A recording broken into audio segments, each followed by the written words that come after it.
Seven Footers crew, what is going on? Jarod and Jenna here.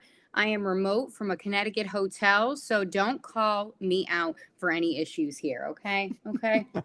How we doing, Jarod? You have it together per I'm usual, I'm thank I'm God. I'm doing all right. This is classic. I'm like, oh, you've been busy, recording the pods, been a challenge. I'm like, Jenna, where are you? Oh yeah, I'm in Connecticut. Got a 3-game homestand, so gonna be here for a little while. That's they call me a good old-fashioned grinder out here. Just, out here trying to do the most always. I Always mean, trying we to do know that's that's how true. you do. We know. But Jenna, the NBA finals are here. Let's get into it.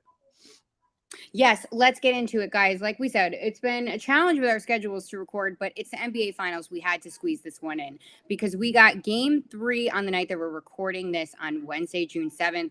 And the series is tied 1-1. I mean, the Heat never let up. All I've been hearing all week is the reruns on ESPN about the Heat culture. We all know that's true. So, series shifts back to Miami tonight at the arena that I can't pronounce the name of since they had the damn scandal. So, uh, you know, let's try chit chat about this. Mm. Now the Heat have the home court advantage. They stole that back, of course. Mhm. Now let's talk about which team is this more of a must win for? you know, Jenna, it's interesting. The Nuggets had home court advantage. You mentioned it got stolen by the Miami Heat when they won Game 2.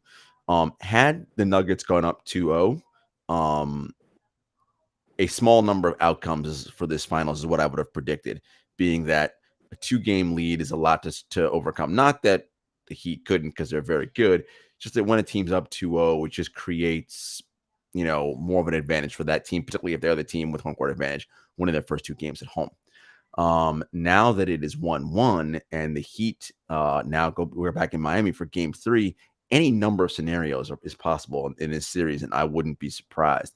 I'm going to say for the Nuggets, it's more important not necessarily that they win, but that they play solid basketball for 48 minutes.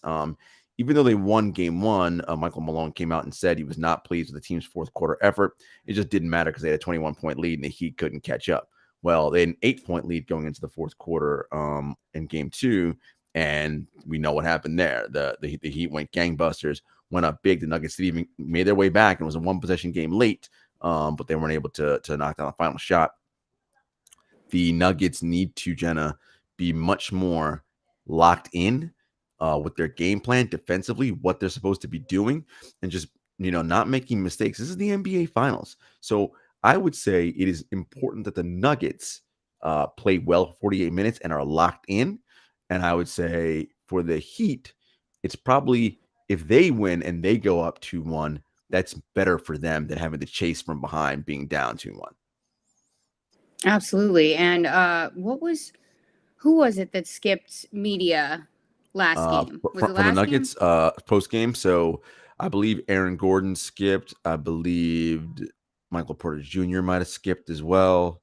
Um, look, it's the finals. I mean, things happen. I I mean, for the beat reporters who have to like write their game stories and whatever, I get it. Like you want to talk to a particular guy, Mm-hmm. and that's something the league needs to just pay attention to because this matters, right? Like the players need to Mm-hmm. be available when they're available, and if it's some extenuating circumstances, fine. But if it's just like they're annoyed about a loss, well, it's just part of the game, my friend. Right, especially during the NBA finals. I mean, but that's the least of our worries. However, I did hear something today that Jokic was talking about the zone when the Heat are in the zone, and it's just he can't read it because Bam and Jimmy are so good at just switching and just reading the game itself. I mean, do you think that's going to be trouble for him? Is Bam giving him more run for his money than we thought? Well, what Bam is doing is, first of all, he's playing outstanding. His effort level is extremely high. He was very efficient shooting the ball in game 2, not as efficient in game 1, but defensively, he's been very good. Look, you're not going to stop Nikola Jokic, all right? Jokic has been excellent through the first 2 games. What you're trying to do with any great offensive player is just throw their rhythm off, right?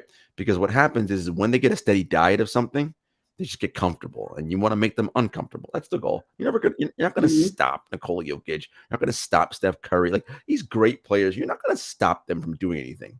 All you want to do is make them pause for half a second. Wait, what are they doing? Right, Mariah? I always say that half a beat, that half a tick to close down some airspace, to shut off an option for them, just so they're not able to read what's going on constantly. And Miami's zone is very good in that it takes away threes and it forces the Nuggets players, right, to knock down the shots that they get, which aren't many, right? Jokic is going to score, and then we're going to force, Michael Porter Jr. These guys, you're getting 8-9 shots, and you better be efficient because if you don't make them, we're going the other way, we're running, etc. But again, all that being said, the Nuggets offense is still incredible, Jenna, and it comes down to their ability to play defense. If they guard, they'll be fine because they can score enough points. They just have to be locked in defensively. In the last 2 fourth quarters, they've given up, I don't know, 60 something odd points. I mean, they've been terrible in the fourth quarter. Speaking of the Heat, just playing really well and being very cohesive and together, and again, Heat culture hashtag. Another thing I did see today too that I had to mention to you because I thought it was very interesting and so Heat culture, I guess.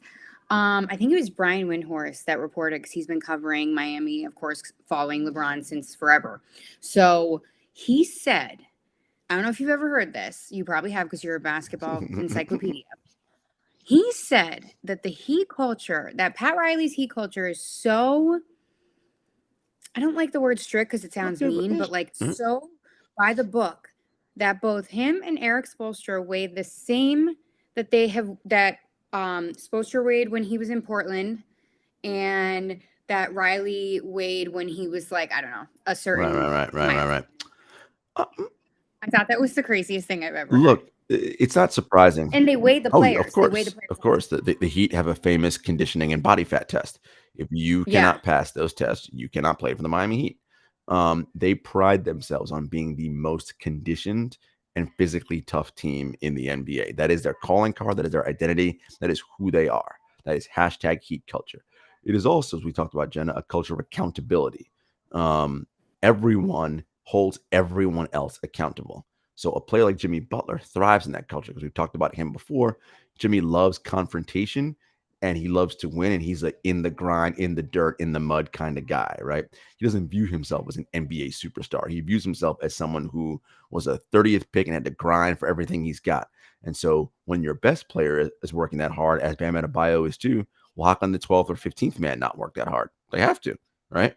The culture is set from the top by the leadership, and it filters down. The culture is also, when we wrote this at True Hoop, shout out to David Thorpe, the culture is also a fuck you culture, and not fuck you in the, you walk on the street and like you're in a fight with somebody or whatever, and somebody, fuck you as in we don't care what anybody else is saying outside or what's going on or what we know, what we believe inside our facility and what we're doing.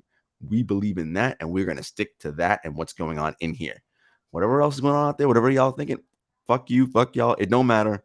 We're good. We know what we're doing in here. And you see that because it's embodied in players like Gabe Vincent and Caleb Martin and Max Strus and Duncan Robinson and right, all these different kinds of players. And it's wonderful. And of course, Eric Spoelstra is huge for that because not only is he, one of the leaders of that culture, he's also a terrific X's and O's tactician, coach. And, he's found some things. So it's a wonderful thing what they have going on down in Miami. You gotta love it. I feel like it's the cool sorority that I wouldn't probably last through the pledging. That's how I see the Miami Heat. But they're so cool that you just really want to try and do it. We'll see. Plus they're in Miami. Make it. Exactly. Like in the 305. See, like, not everybody's cut out for that life, but I'll take the smoke. All right. So staying on the Heat, but also talking about the Nuggets here. Have they figured out Nikola Jokic, or is it just still a different level that they're still unlocking approaching game 3? Yeah, it's like I said, you're never going to stop a player like Jokic, but they had him pausing and thinking in that game. But all that being said, Jenna, it was still a one-possession game with 12 seconds to go. So it's this idea of even when the Heat are playing their best, like Denver is still really good and can find a way to win. Now, what Denver needs to do is they need to figure out what part of the problem with the zone is. How Miami plays their zone is they put on a little bit of full court pressure and then they settle back into their zone. And that comes off of when they make shots, right? So right after a make, you're pulling the ball out of the basket So you have to go out of bounds, check the ball in. It allows them to push up and pressure and then settle back into their zone, which is their preferred way of doing things. So this all goes back to Denver's what? Defense. If you play defense and you rebound the ball and you get out and run in transition, Miami don't have any time to do any kind of zone because it's like, crap, I got to find the man and match up, right?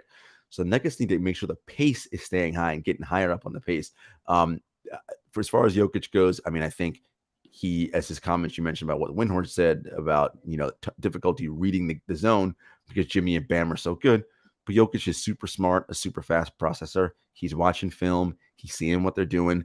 If we're getting nerdy here, that was spamming a lot of empty sides on the pick and roll, right? And that's good, but they'll see that again. Look, there's only so many things teams can do that you haven't seen before, right? The Nuggets have more film to digest, more to watch. They can go back and say, oh, okay, I know what's supposed to happen here. When this happens, we're making this move. Make sure our spacing's right here, X, Y, and Z. I expect when the Heat won game 2, people were like, oh my God, it was some great executing strategy.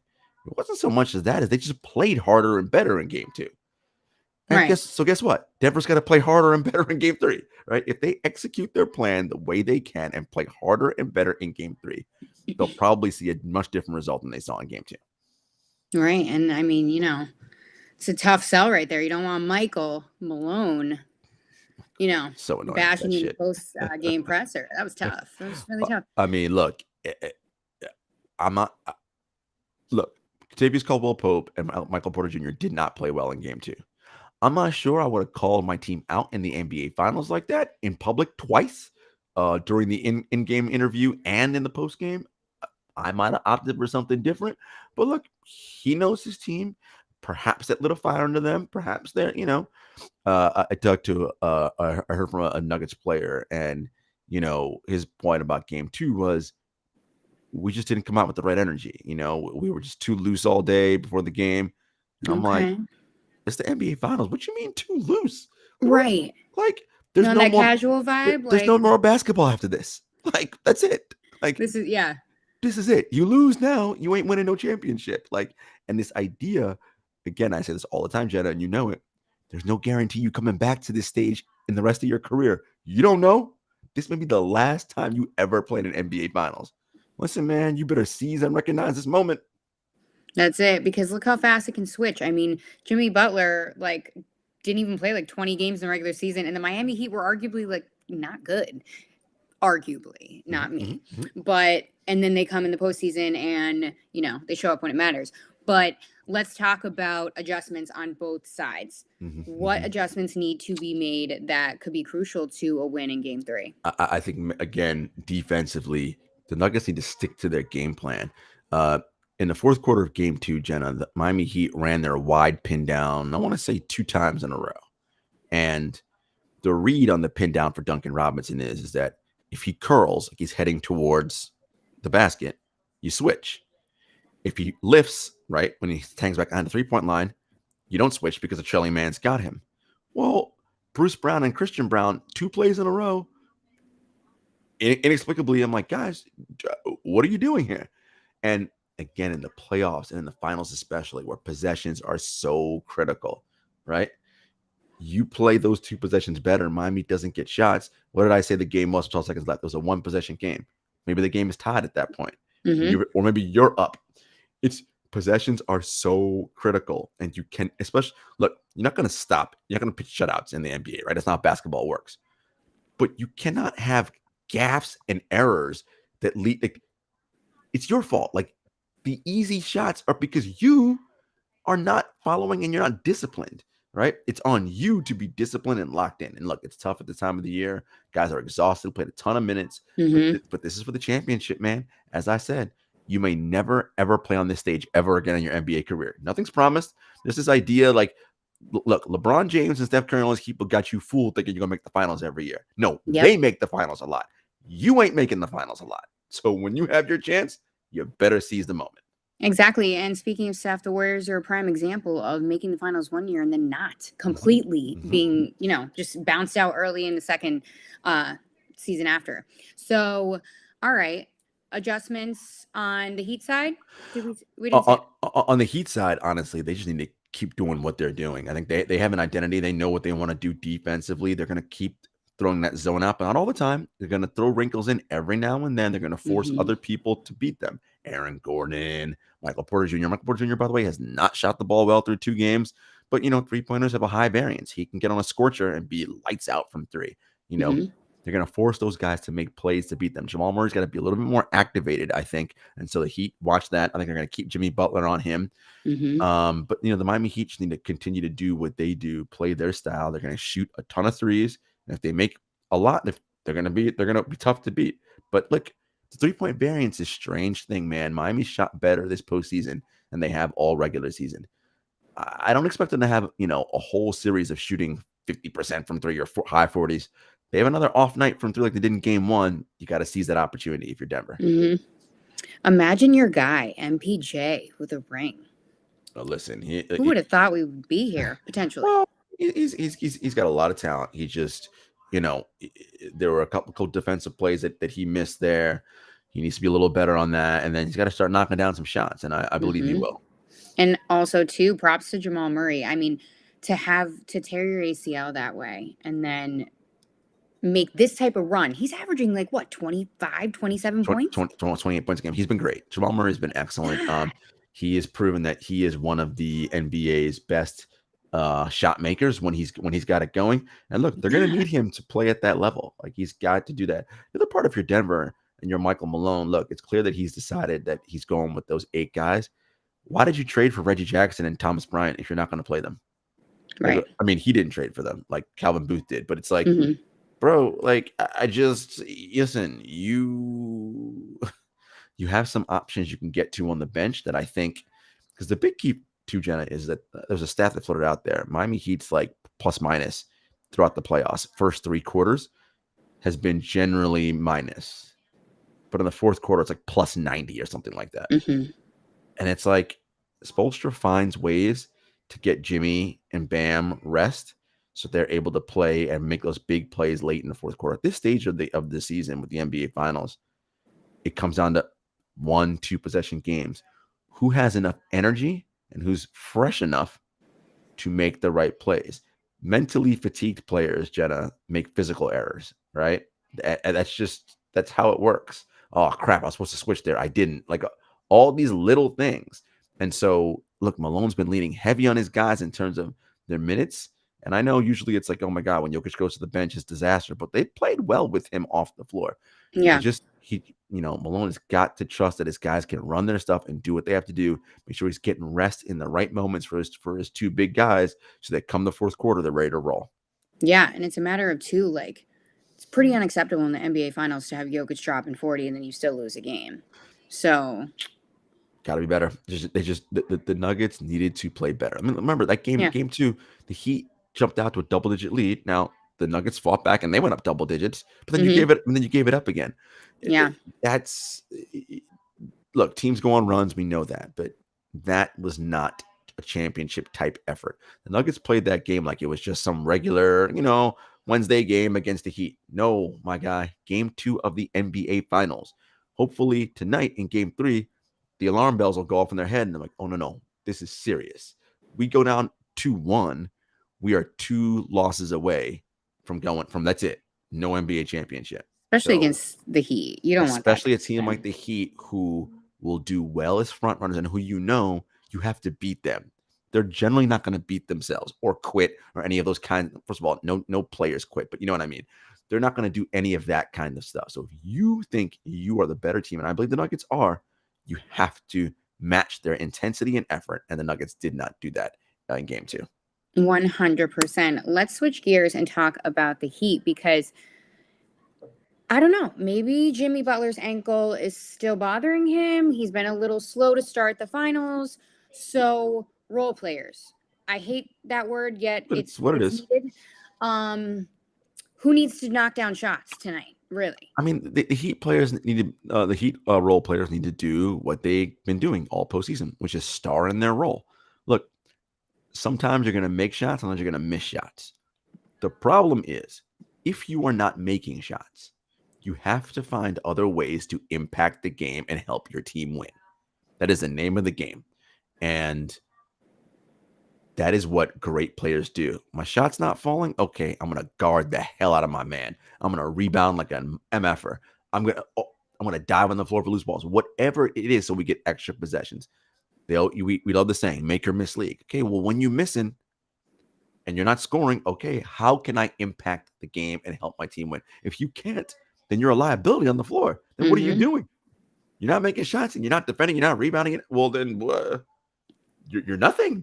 We're playing 4-on-5, right? So I think you don't have to worry about that with the Miami Heat, right? Players miss shots, whatever, they're going to give the right effort and do what they have to do. I think if you're Denver, the same has to apply to you. Michael Porter Jr., KCP had bad games in game 2. Michael Porter Jr. is 6'10", rebound like a mofo, like you've been doing all playoffs. Use that length to get block shots and rim protect. KCP, play aggressive defense without fouling.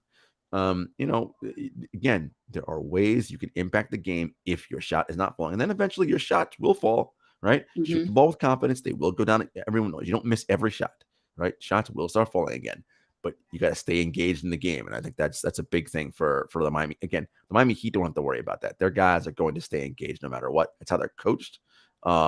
So I expect them to, whether Gabe's making shots or not, he's going to be a pesky defender. Same with Kyle Lowry.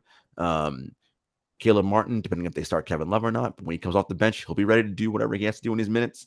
The Heat players know how to impact the game of basketball and win. And ultimately, that's what it's about. Doesn't matter how it looks. Once we get that W. Right. And I'd love to know also what Kevin Love is telling these guys in the locker room, because if you think about it, obviously, he's probably the only one that has experience. Oh, I mean, he's got experience at this level. Jimmy Butler has played in the finals before. He's got experience. Yeah. Kyle Lowry. But Jenna, honestly, experience matters until it doesn't, right? I tell this story all the time, but there was the year the Rockets were the best team in the NBA regular season wise, and they pushed the Warriors to 7 games in the conference finals and should have won if Chris Paul didn't hurt his hamstring. And I remember talking to Shaq right before the playoffs in April.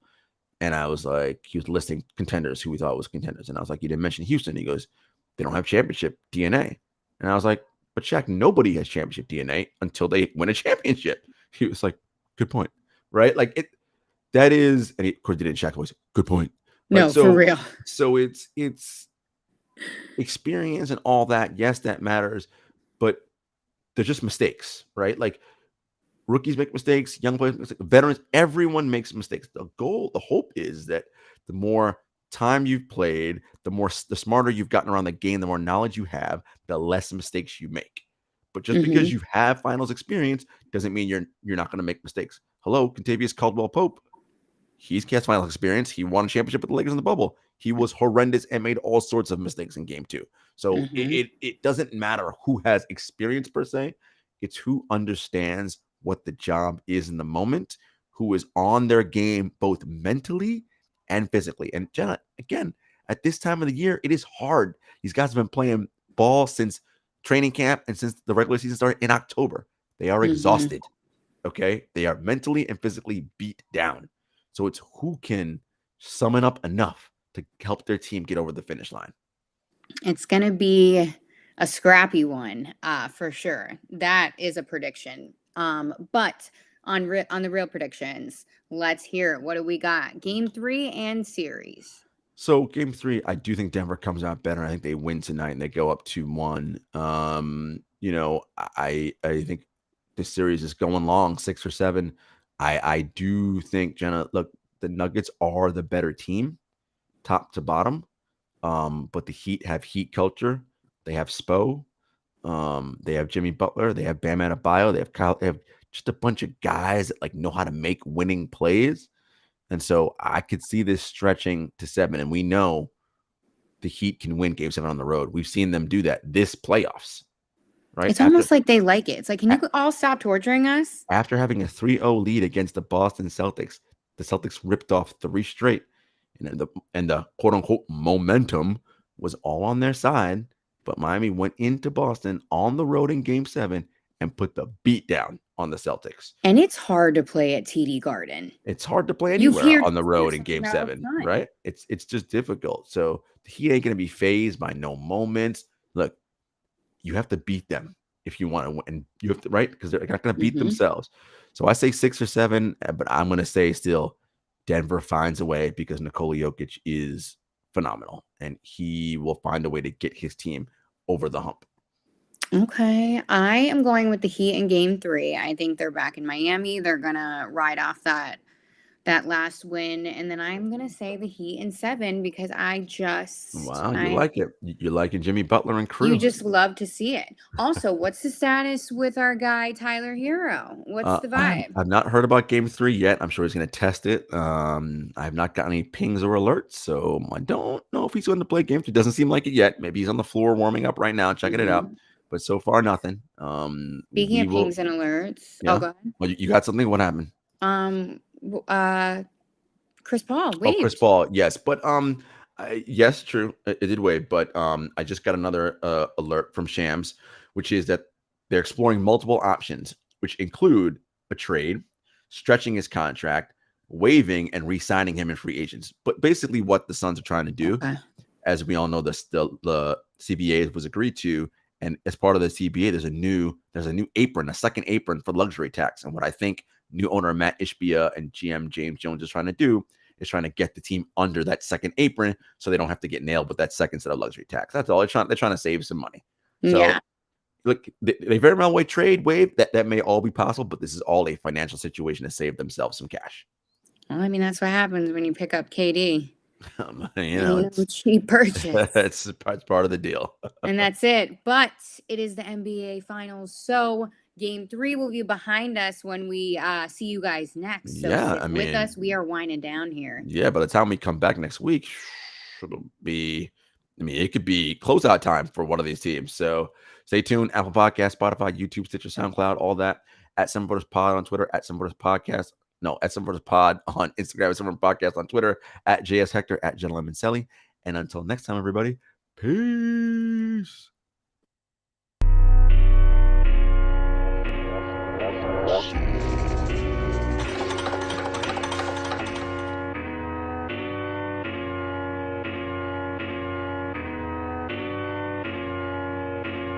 Spent a couple years out here with these raps, trying to have a plan that we made come true. Applied to some jobs, but I ain't hit back. I don't wanna